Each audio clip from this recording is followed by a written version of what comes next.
Hi, my name is Mark Hamik. I'm here to tell you a story about the Texas versus Johnson case that occurred in 1989. This case was about Gregory Lee Johnson's actions during a protest he led in 1984. Not all the time is freedom of speech about the words that came out of one's mouth, but about their actions as well. As a citizen of the United States, there are many of our rights that we have protected by the Constitution. One section of the Constitution is known as the Bill of Rights. In the Bill of Rights, the very first amendment is freedom of religion, speech, and the press. I am going to focus on the freedom of speech. One case, known as the Texas versus Johnson case, was about Johnson's actions that led to a punishment that he felt was against most of his rights. First, I will give you a little background information about the case. Next, I will explain how it started at the state level and then went on all the way up to the Supreme Court. And finally, I will give you a brief summary of the sides for and against the case, ending with my opinion of overall the case. It was 1984, and a crowd of people were protesting the Reagan administration policies. This meeting was being held at the Dallas City Hall in Dallas, Texas, according to the landmark cases of the U.S. Supreme Court website. I found that Johnson and his followers did a march around the city, finishing at Dallas City Hall. It was here that Gregory Lee Johnson, the leader of the protest, doused the American flag in kerosene, which is a highly flammable liquid, and then proceeded to light the flag on fire.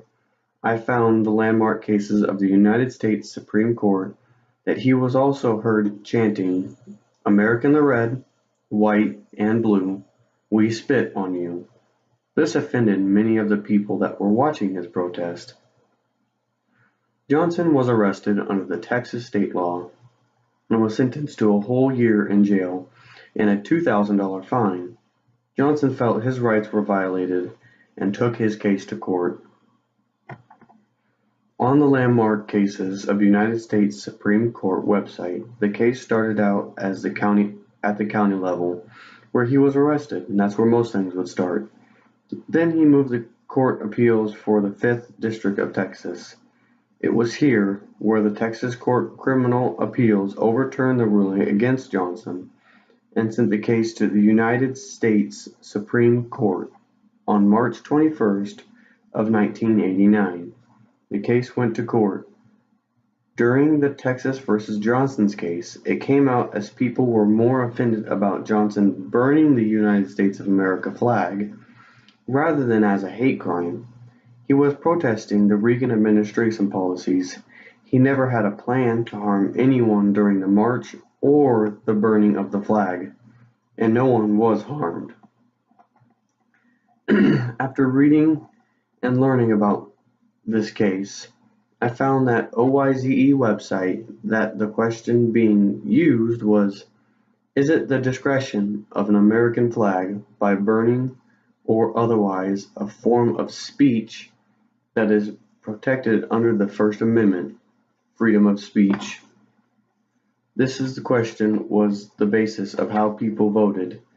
Eventually, 3 months later, on June 22nd, 1989, the case made its decision and the vote came to a 5-4 ruling in Johnson's favor.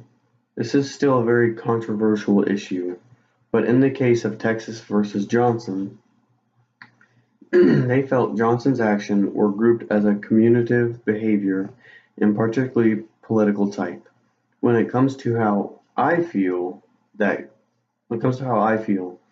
feel that Gregory Johnson's punishments were justified. I feel it is disrespectful to burn a United States American flag, but I also understand that people have their rights and freedom of speech. As a citizen of the United States, it is nice to know that we We the people have rights that are protected by the Constitution. Having the First Amendment, freedom of speech was particularly important to the Texan. Texas versus Johnson's case. By burning the American flag, he may have offended a lot of people, but his intentions were not to harm anyone. The state of Texas may have had a law against burning the American flag, but the Supreme Court found it was a communicative behavior and particularly a political type.